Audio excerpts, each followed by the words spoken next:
Mental Health Issues on Students by Jacqueline Palacios, Sophia Wen, and Jennifer Mora. Although there are many hardships in being a student at college or high school, the main one is mental health. And this is because there are various mental health issues like insomnia, depression, anxiety, or BPD or ADHD. This which can lead to greater problems in life like chronic diseases or long-term chronic illnesses. Many people think that mental health issues are not most common in students since they're not considered as developed adults. But students focus more on school. Like me personally, school is my first responsibility instead of everything else. School affects college students and high school students when it comes to their mental health. This is why there is a higher rate in suicide for high school students and college students because of things such as bullying. Go. This issue is important because there has been many deaths of students and many people have not known about this. Many students do not say anything because they feel like they are going to be judged or they are going to be joked about. This issue affects various people, not just students in college nor high school, but also people that are older who don't believe that students have it hard in their life. It is important to consider this topic in various points of views because many people may think differently about this topic. This is why it's important to bring awareness towards students and their mental health. We selected this topic because it's important to inform people about what mental health issues do to students and college students. We believe that this is very overcome and people don't really talk about it, and we want to inform people and show awareness for what mental health issues actually affect students and what it does in their schoolwork. My claim is that college students and high school students are heavily affected by mental health issues and that these mental health issues can lead to more chronic diseases and more suicide rates.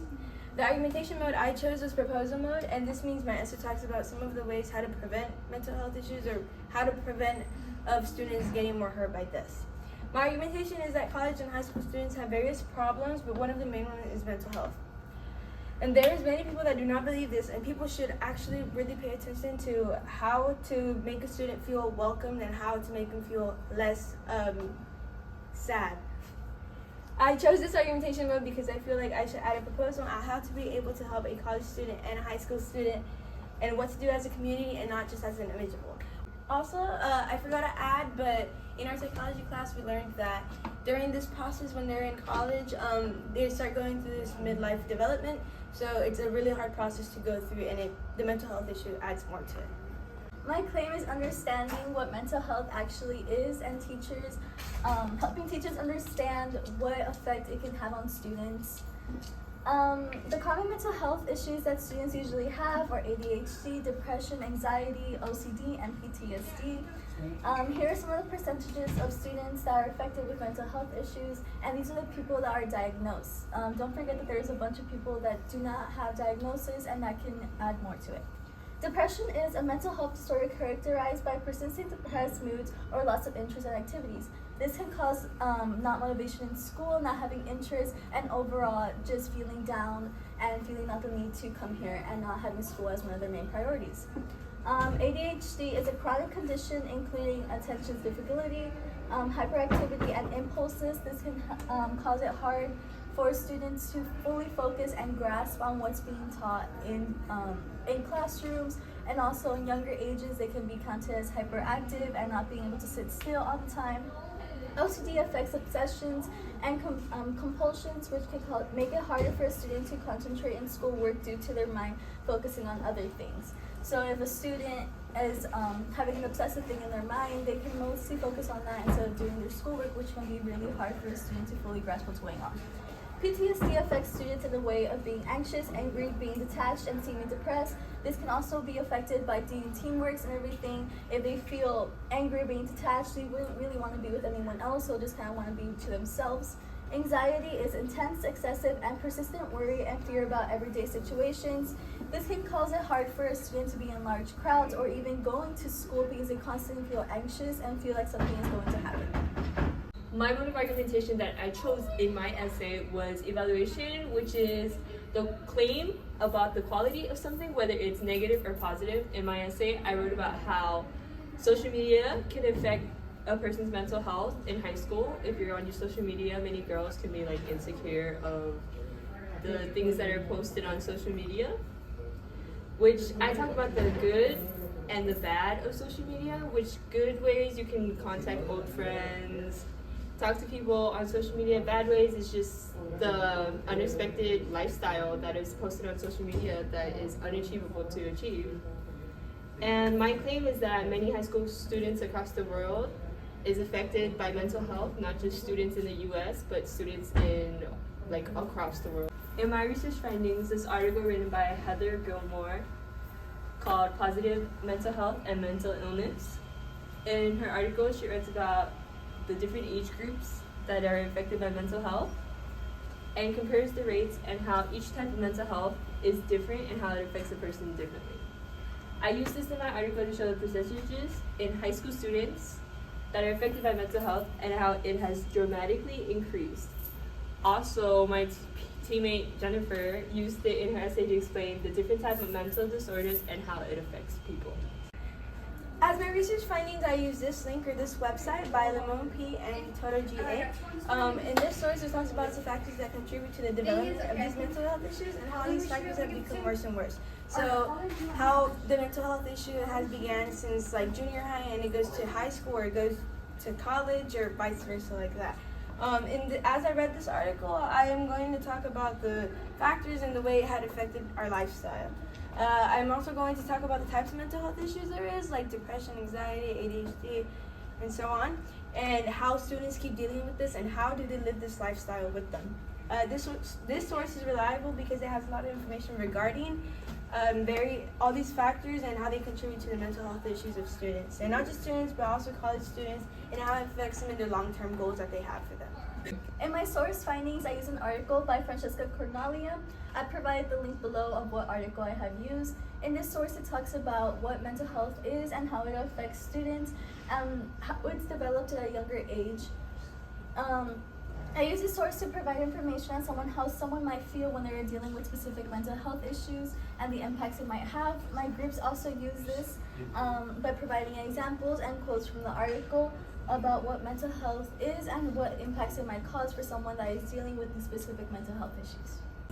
As we were doing this project, I decided to make a chart of high school students and college students. So at this side we have high school students and on this side we have college students. So as in our class we have various students and I asked each one of them. So we have Jaden at first. Jaden is 17. I asked some questions like what mental health issues she has experienced throughout high school, and she said anxiety and stress. Since when? She said since 3rd grade because of the STAR test and all that stuff. That's when it starts. How does it impact her? She said it makes her sad. What do you think we should do as a community? She said rid of major tests like STAR tests, VOCs, and all that stuff. Another person that we did was Santos. He's 18 years old, and he said that mental health issues that he has is stress and anxiety. Since when? He said mid-semester. How does it impact? He turns everything late, so he procrastinates a lot. What do you think we should do is help students out more and give them more ideas. We also have Albert. He's also 18. He said he has stress and anxiety, and he said he's been experiencing this since junior high. How does it impact him? He gets tics now, and he procrastinates a lot. What do you think we should do is bring more awareness as a community.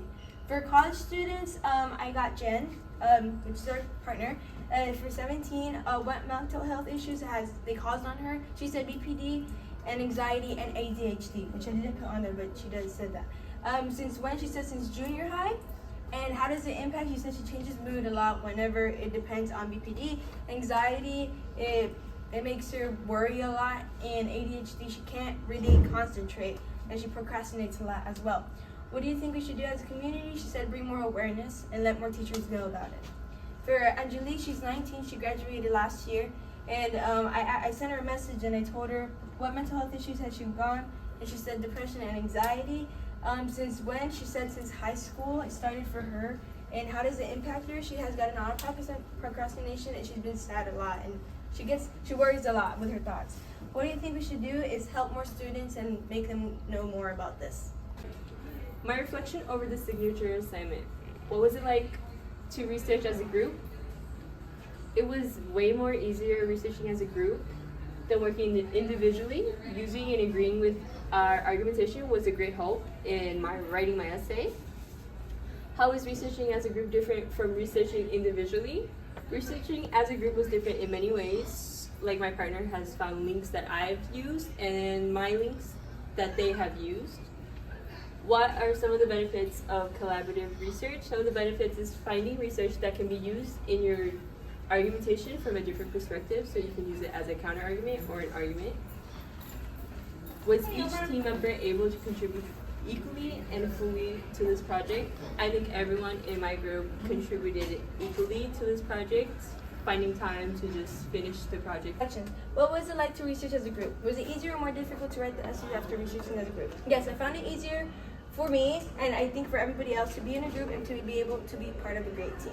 I found it easier to write my essay with the information that had been brought in by them. How was researching as a group different from researching individually? Researching as a group was different because I was able to get more information in person as my team's perspective. What are some of the benefits of collaborative research? Some of the benefits of researching as a group is gathering more information and being able to include those ideas. Do I think everybody contributed equally? Yes, I do. I remember each member able to contribute equally to the project, and we had fun learning about this topic and each other. Jennifer was a great asset to this project and talked about her essay using definition in her argumentation mode, and Sophia used it as well. She used evaluation and always held our meetings for us. I contributed to this project by doing research and doing the meeting handouts. I really love this group and I truly am going to miss them, and this is my last semester with them. Thank you.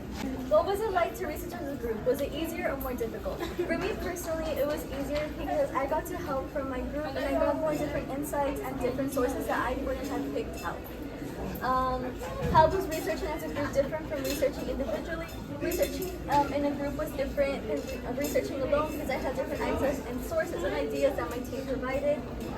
What are some benefits of collaborative research? Some of the benefits from collaborative research is having different insights and more ideas for this project.